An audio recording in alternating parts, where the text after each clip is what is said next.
Eu sei que existe um pensamento comum aí que se difundiu durante muito tempo, e essas coisas não mudam com facilidade, de que as 7 igrejas representam 7 épocas.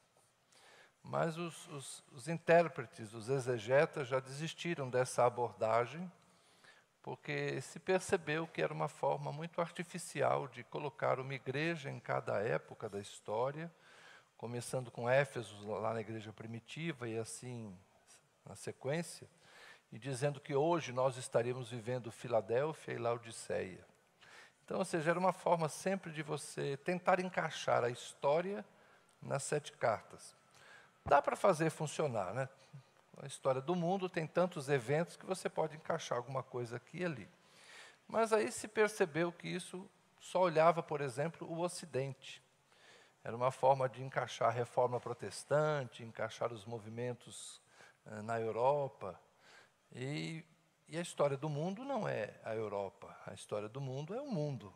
Então a gente teria que pensar de uma forma mais aberta, não é? E hoje o pensamento predominante entre os biblistas é que essas 7 cartas representam 7 igrejas daquela época, no contexto delas, e que tinham as suas características.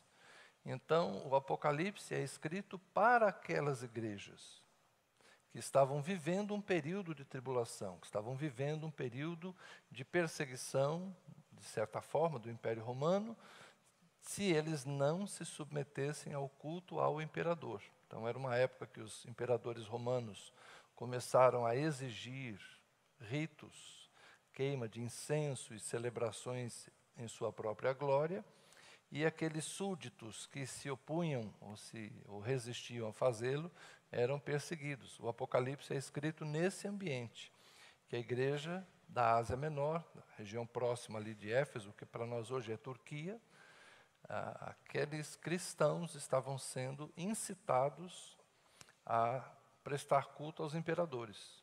Mas, ao mesmo tempo, eles eram lembrados que o Senhor é Jesus.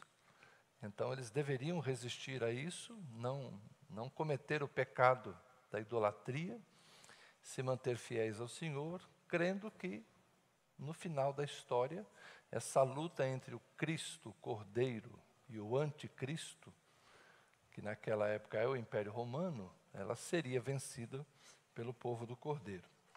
Então, essas 2 igrejas, a igreja de Sardes e a igreja de Laodiceia, são as igrejas com pior avaliação. Não é? Por que a avaliação deles foi tão negativa?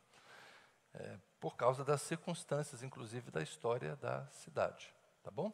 Kelly, vê se abre lá a sala, se está aberta para mim, por favor. Está aberto? Obrigado, Isa. Então vamos lá, capítulo 3, verso 1. Então as circunstâncias da história da cidade é que norteiam essa carta. Ao anjo da igreja em Sardes, escreva: estas coisas diz aquele que tem os 7 Espíritos de Deus e as 7 estrelas. É uma descrição que apareceu no capítulo 1 acerca de Jesus. Jesus é quem tem os 7 Espíritos de Deus e as 7 estrelas. As 7 estrelas são os anjos, não é? Os mensageiros, a igreja é do Senhor e ele tem toda a divindade.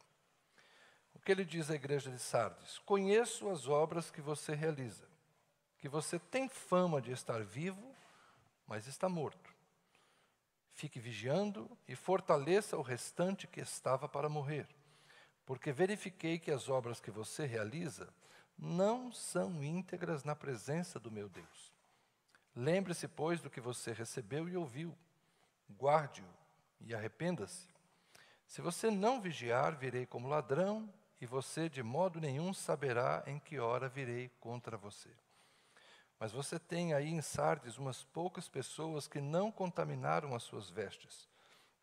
Elas andarão comigo vestidas de branco, pois são dignas. O vencedor será assim, vestido de branco, e de modo nenhum apagarei o seu nome do livro da vida. Pelo contrário, confessarei o seu nome diante de meu Pai e diante dos seus anjos. Quem tem ouvidos, ouça o que o Espírito diz à igreja. A história de Sardes é interessante. Das 7 igrejas, ela é talvez a mais antiga de todas. Ela tinha séculos já de existência, quando a carta foi escrita. E ela foi uma cidade construída no alto de um monte, com características geográficas que tornavam a sua conquista muito difícil. Uma cidade que enriqueceu. Acredita-se que Sardes foi uma das primeiras cidades a cunhar moedas com ouro e prata. Ou seja, era uma cidade que tinha riqueza, uma cidade de prosperidade. A região ali de Sardes seria, tem Sardes, Laodiceia e Colossos, Hierápolis. Toda aquela região ali era uma região de muito comércio, de muito trânsito, né? E você tem os gregos da antiguidade, os persas estiveram por ali. Depois também houve, naturalmente, na época em que a carta foi escrita, é a época do Império Romano. Então, Sardes tinha sido uma cidade de muita glória no passado. Eles eram tão bem-sucedidos militarmente que eles tentaram, inclusive, uma campanha contra os persas. Isso há muitos séculos antes. Só que depois os persas, já que eles chamaram para a briga, os persas foram lá e conquistaram a cidade, mas numa característica bem interessante. Sabe aquela história do cavalo de Troia? É uma história meio parecida com essa. Sardes, como ela é uma cidade edificada numa montanha e tinha muralhas imponentes, era difícil de ser conquistada, eles relaxaram na vigilância. Então, um grupo pequeno de pessoas escalou um penhasco, entrou na cidade e abriu os portões para que o exército invadisse. Então, a cidade estava cercada, mas eles estavam despreocupados porque confiavam nas suas muralhas. Mas o que aconteceu? Eles não vigiaram o penhasco, não vigiaram um lado que eles achavam intransponível. Por isso a carta diz para ele, né? Se você não vigiar, virei como ladrão, e de modo nenhum você saberá em que hora virei. 2 vezes a cidade foi conquistada dessa forma.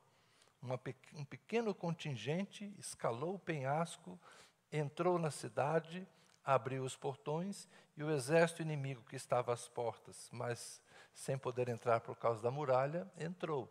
Então, quando a igreja de Sardes ouve esse tipo de reprimenda, eles entendem o que significa virei como um ladrão. Porque nas 2 vezes que a cidade foi conquistada, foi assim. Alguém furtivamente, na calada da noite, como se diz, entrou na cidade e a tragédia aconteceu. Essa igreja não recebe de Jesus nenhum grande elogio, exceto que há poucas pessoas que não contaminaram as suas vestes. Estes poucos que não contaminaram, eles estarão comigo, vestidos de branco, porque são dignos. Isso lembra aquele texto, sejam alvas as tuas vestes, e nunca falte óleo sobre a tua cabeça. Não é? Então, na igreja de Sardes, ao olhar de Jesus, eram poucos os fiéis. Eram poucos.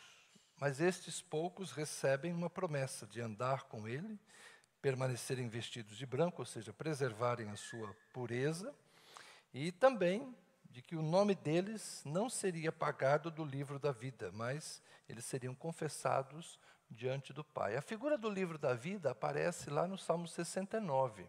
Não é? A gente pensa no livro da vida como uma lista dos nomes dos que vão entrar no céu. É isso que o Apocalipse nos dá a entender. Não é? Que o livro da vida é uma lista dos que estão habilitados a entrar. Então, no nosso imaginário é assim, a gente morre, chega lá na porta, São Pedro é dito como aquele que está com a chave, né? E aí, seu nome, por favor? Jackson. Aí o São Pedro vai lá e confere, seu nome está na lista, pode entrar.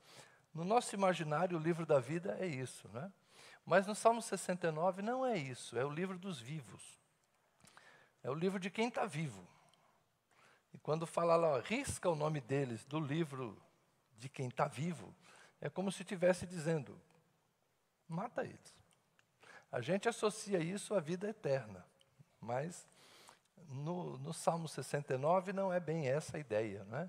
É a ideia de quem está vivo e quem está na hora de morrer. Você sai de uma lista E aí você é riscado do livro dos vivos, aqueles que não existem mais.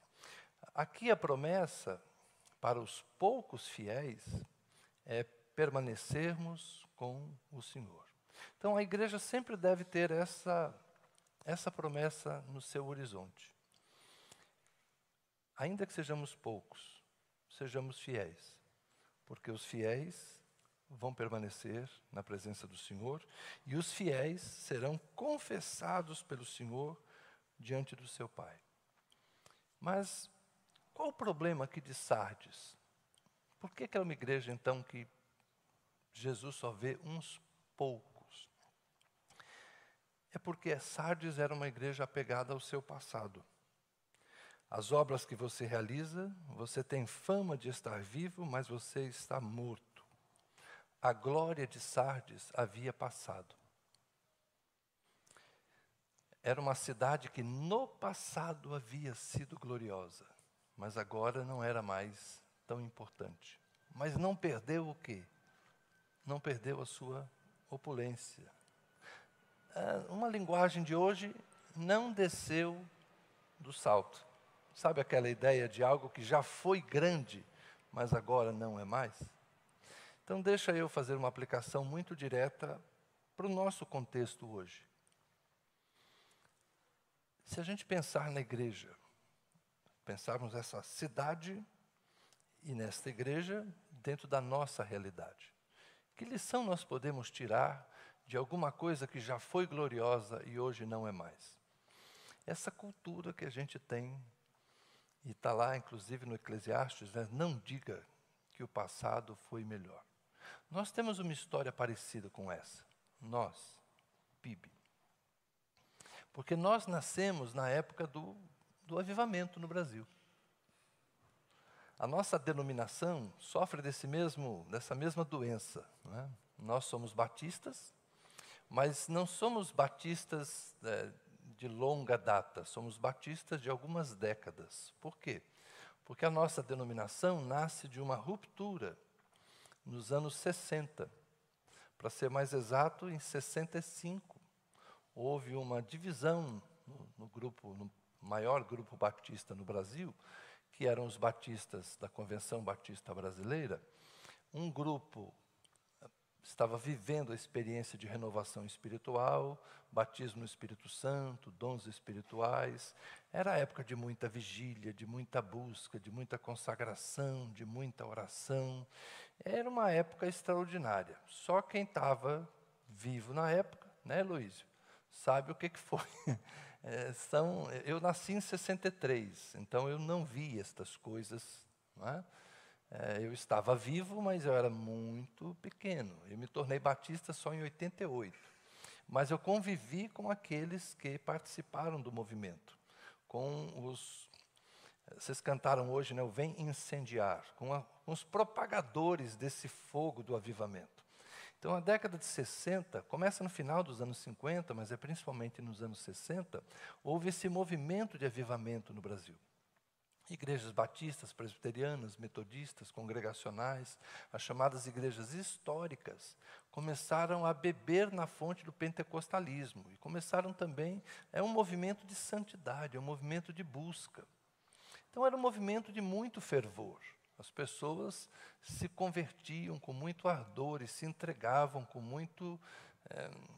com muita renúncia ao Evangelho. É por isso que hoje os mais velhos dizem, naquela época, no nosso tempo, é a visão de quem viveu um avivamento. Quem viveu um avivamento vai achar tudo depois disso menor. Tudo é menor. Porque se você viveu o auge, o que vem depois do pico da montanha? A descida. Então, a década de 60 foi o avivamento no Brasil. E é uma época gloriosa.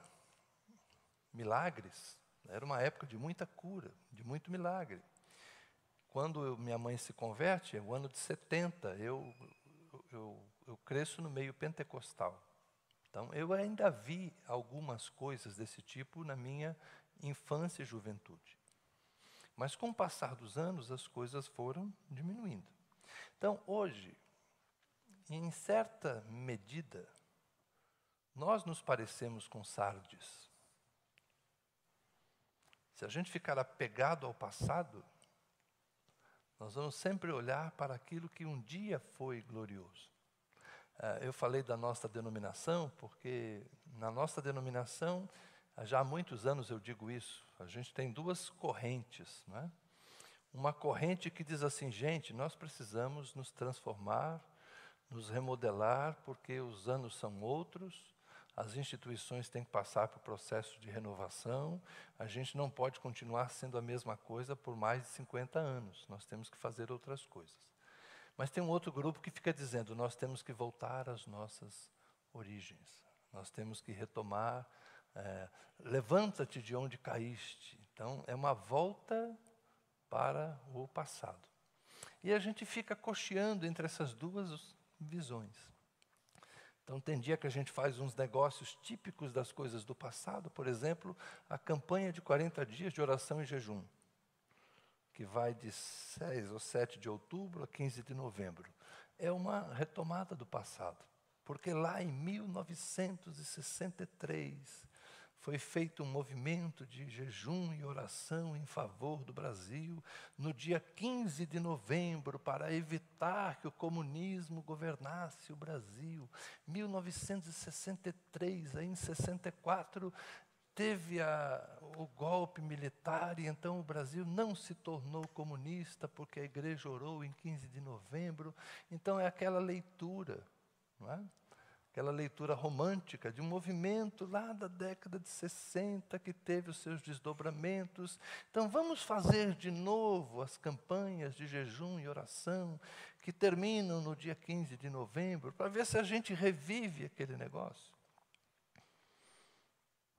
É a experiência de Sardes. São coisas que parecem que estão vivas, mas já estão mortas.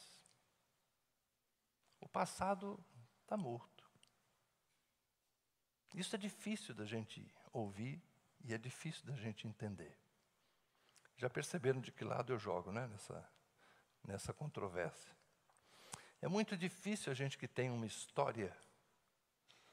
Os jovens ainda vão construir a sua, mas nós que já temos a nossa, a gente se apega aos nossos valores, a gente se apega ao nosso passado.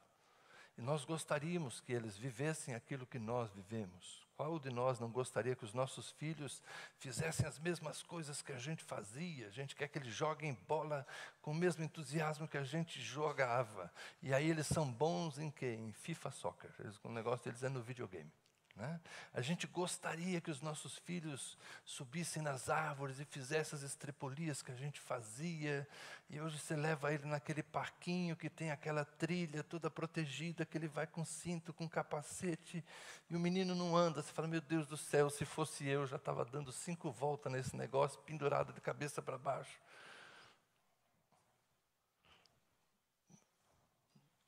Como é que a gente explica esses negócios? Né? Que o nosso mundo era diferente. Que a gente andava de carrinho de rolimã. Né? Explica para o menino o que é um rolimã. Ele nem sabe o que é um rolimã, não entende o que é isso. Então, era um outro mundo diferente. Mas o passado não volta. O passado está morto.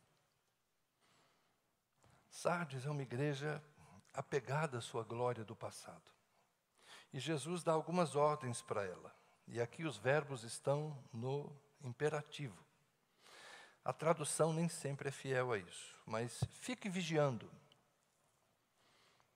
E por que ele fala fique vigiando? Vigie. Uma boa tradução seria vigia. No imperativo, vigia. Por quê? Porque 2 vezes a cidade foi tomada porque os guardas não estavam vigiando o penhasco. Estavam relaxados, estavam distraídos. Então, vigia. Fortaleça o restante. E aqui é a ideia de você escorar. Pense numa laje que está cedendo, então você vai e coloca uma escora. Você coloca um reforço. A ideia aqui é essa. Então, vigia e escora, fortalece o que está para morrer. Verifiquei que as obras que você realiza não são íntegras na presença do meu Deus. É aquela ideia de uma igreja que perdeu a integridade. A gente não tem mais a mesma intensidade. A gente não tem mais a integridade no sentido, a gente não é completo. Tem uma frase interessante sobre um rei no Antigo Testamento, Amazias, que serviu o Senhor, mas não de todo o seu coração. Então, o que falta para nós hoje é integridade. Nós somos divididos. Divididos nos nossos muitos interesses. Porque no passado, a gente estava, e aí eu já falei isso algumas vezes para vocês, a nossa expectativa era a volta de Jesus até o ano 2000. Então, eu estou em 1980 e pouco, ouvindo o tempo todo que Jesus está voltando. Para que eu quero casa própria? Para que eu quero faculdade? Para que eu quero um monte de coisas? Jesus está voltando. Tudo para a gente era igreja, Jesus, evangelho, entregar folheta. A gente vivia para isso. Aí Jesus não volta no ano 2000. A gente fala, bom, deixa eu comprar minha casa, porque parece que Jesus não vem mesmo. Né? Deixa eu pensar na minha aposentadoria, que parece que eu vou ficar velho. Deixa eu cuidar dos meus filhos, porque afinal de contas eu vou ter que botar gente no mundo e cuidar deles, né? Eles vão viver mais também. Então, a nossa lógica no começo do milênio, que é o tempo de vocês, millennials, mudou. Aí a gente passou a se preocupar com o quê? Com o agora e com o daqui a pouco. Então, se antes nós éramos uma geração que só pensava em ir para o céu, hoje nós somos pessoas que estão preocupadas em trazer o reino de Deus à terra. Tem um lado muito bom nisso. A gente está entendendo o Evangelho como uma manifestação do reino de Deus, inclusive para o aqui e para o agora. A gente desceu daquele sonho de que é só no céu. A gente não está mais salvando almas, a gente está buscando a salvação das pessoas, em todos os seus níveis, e a partir do agora, e não apenas para depois da morte. Então a gente melhorou em muita coisa. Só que ao mesmo tempo que é uma melhora conceitual, é uma melhora de compreensão, isso faz com que a nossa força seja gasta de uma forma mais difusa. Então no passado a gente vivia dentro da igreja, orando, jejuando, era 12 horas de oração, 24 horas de louvor e adoração. Gente, a gente fazia cada coisa, semana de consagração, tinha mês de consagração, a pessoa todo dia, 6 da manhã. Essa igreja viveu isso. A igreja ficava aberta, o pessoal passava aqui, ficava 1 hora orando, das 5 às 6, outros das 6 às 7, outros das 7 às 8, depois eles iam para o trabalho. Faz isso hoje, vê quem vem. Não rola mais esse negócio. Mas era assim no passado. Por quê? Porque Jesus está voltando, Jesus está voltando, Jesus está voltando. E agora não, agora vamos trabalhar. Eu vou acordar, vou trabalhar, vou pedalar, eu vou correr, vou cuidar da minha saúde. Então a gente está gastando energia de uma forma mais difusa. A gente está cuidando do corpo, cuidando das finanças, cuidando do futuro, cuidando da casa, cuidando da família, cuidando da igreja. Isso não é errado. Nós até melhoramos nesse sentido. Mas dá aquela impressão, quando eu olho apenas a igreja, puxa vida, né? Não é mais como antes. Vocês entenderam o raciocínio que eu estou dizendo? Dá a impressão que nos falta fervor. Não é que nos falta fervor. É que nós hoje estamos trabalhando em muitas frentes e a gente não vê mais a mesma coisa. Não é? Nós não estamos todos juntos no mesmo lugar fazendo a mesma coisa. Nós estamos em diferentes lugares fazendo diferentes coisas, mas servindo ao mesmo Deus. Talvez na soma dos resultados, hoje nós estejamos muito melhor. Talvez se a gente for olhar a influência da igreja e o significado do evangelho prático na vida das pessoas, talvez nós hoje estejamos muito melhor. Mas é que a gente não tem como perceber isso com facilidade. Então a ordem é: escora o que está para morrer, não é?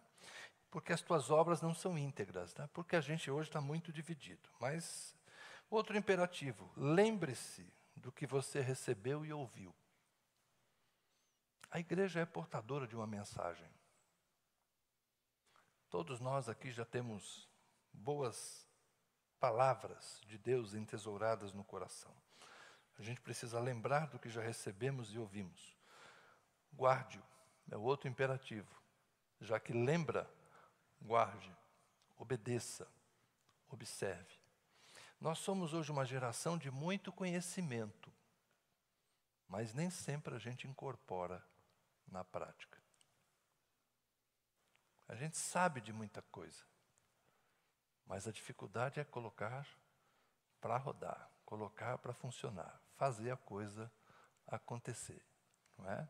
Todos nós sabemos que a atividade física faz bem para a saúde. O difícil é fazer atividade física do jeito que nós sabemos que temos que fazer. Todo mundo sabe que orar diariamente, ler a Bíblia é alimento para o espírito, para a alma. O difícil é adotar essa disciplina e fazer isso. Então a gente sabe, a gente tem muito conhecimento, a gente tem muita informação. A questão é fazer a coisa acontecer, certo? Então, a palavra de Jesus é: você tem muita palavra, você tem muita informação, lembra de que você recebeu e ouviu, mas guarde. E arrependa-se. É o último imperativo. Arrependa-se. Muda. Mude. Então, o conselho para nós, eu ia falar de Laodiceia, mas vou ter que ficar para outro dia. O conselho para nós, que somos igreja do Senhor, nós temos que olhar para o passado como uma herança, um legado que nos foi passado, e há coisas do passado que nós temos que preservar, há glórias que nós temos que preservar, mas nós não podemos viver em função delas. Então guarde as palavras, guarde o ensinamento, guarde as coisas boas que vieram, guarde isso. Já que você conhece, obedeça. O que você pode melhorar, então, arrependa-se, corrija. Mas a gente tem que entender que o hoje é diferente. E nós temos que nos preparar para vivermos o hoje da nossa cidade, da nossa Brasília, da nossa igreja, e lançarmos os fundamentos para a próxima geração, que é menor do que a nossa. Muitos de nós viemos de famílias com 4 filhos, outros com 6, outros aqui com 10, né? E agora nós estamos nas famílias menores.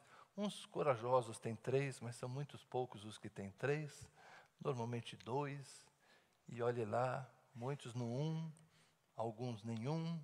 Então nós estamos numa transformação de sociedade, uma sociedade que está envelhecendo. Nós seremos uma igreja mais envelhecida, porque a nossa cidade está envelhecendo. Então nós temos que nos preparar e nos ver, nos enxergar dentro de uma realidade. Nós não seremos diferentes da nossa cidade.